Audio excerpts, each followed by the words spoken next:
السلام عليكم ورحمة الله وبركاته. أهلا بكم حبايب قلبي في فيديو اليوم مختلف إن شاء الله يا ربي ينال إعجابكم هذا الفيديو. وبالبداية نقول لكم جمعة مباركة وإن شاء الله يا رب تنعاد عليكم بالصحة والعافية وراحة البال حبايب قلبي. ونبدأ الفيديو بالصلاة والسلام على رسول الله. حبايب قلبي أتمنى كلكم بالكومنتات تصلون على محمد وآل محمد. حبايب قلبي اليوم راح تقضون 24 ساعة معايا بالفيديو إن شاء الله يا ربي تنال إعجابكم. هنا حبايب قلبي طلعنا نهار الجمعة سفرة، راح ينزل لكم اليوم الفيديو يوم السبت. حبايب قلبي حبيت أصور لكم الأجواء الجميلة. هنا حبايب قلبي طلعنا سفرة خارج مدينة الموصل. حبيت أصور لكم. أول ما بديت بالزرع، صلوات على محمد. الربيع كلش حلو، وحبيت أصور لكم هاي المناظر الجميلة. حبايب قلبي إن شاء الله يا ربي يعجبكم هذا الفيديو. شنو رأيكم بهاي الأجواء؟ وكتبوا لي بالكومنتات حبايب قلبي وين رحتوا نهار الجمعة حبايب قلبي. وهنا أكيد بدينا بغدانا اليوم.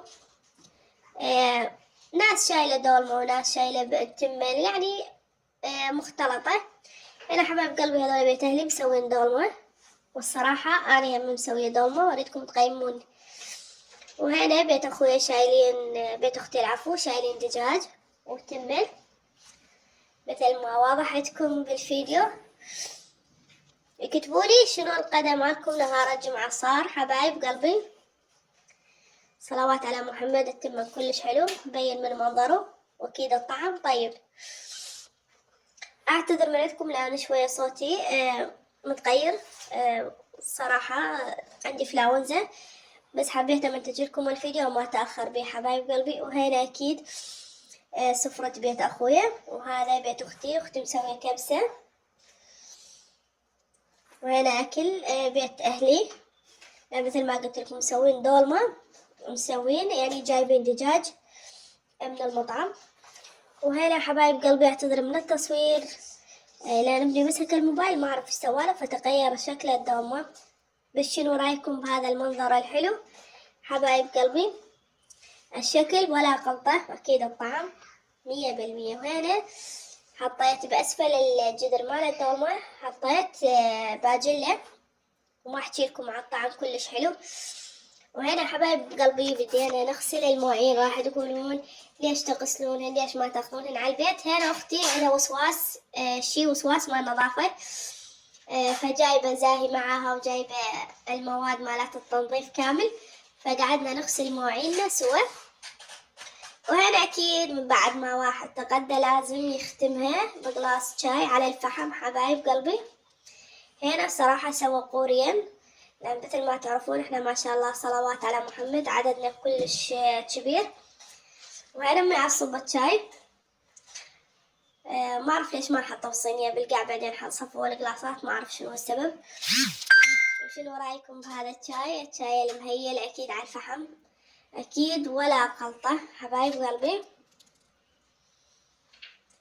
من اشتهى هاي القعدة حبايب قلبي، واتمنى انه قاعد معانا بيجي مكان حلو.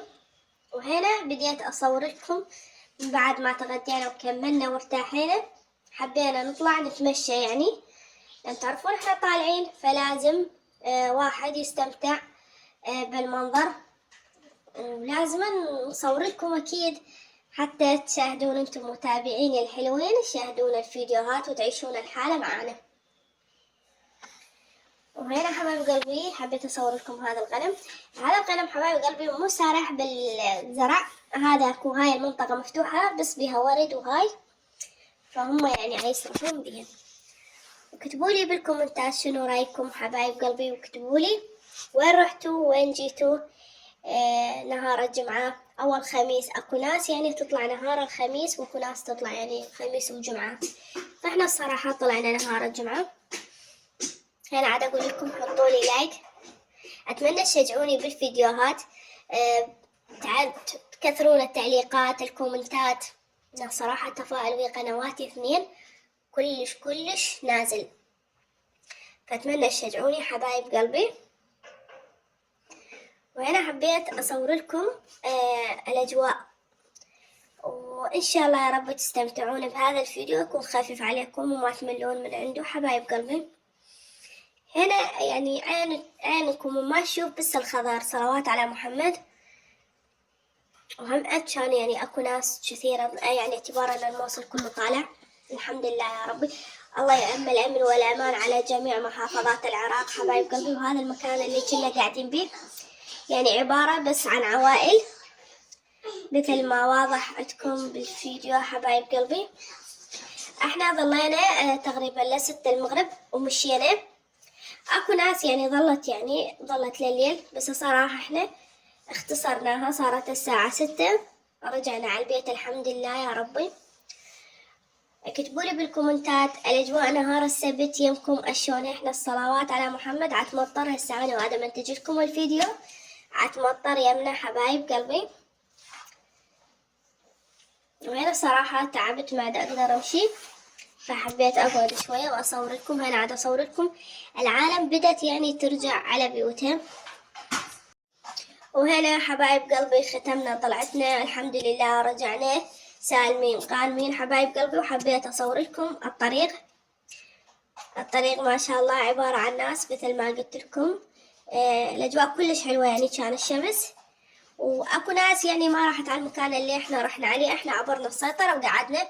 اكو ناس لا قبل السيطرة. ليش قبل السيطرة؟ على مود دائما يصير ازدحام المغرب فتتأخرون بالازدحامات.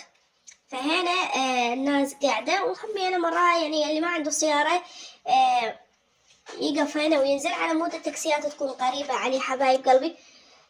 ان شاء الله استمتعتوا بهذا الفيديو وعجبكم هذا الفيديو. لا تنسونا باللايك والاشتراك، ومع السلامة حبايب قلبي. انتظر تعليقاتكم الحلوة.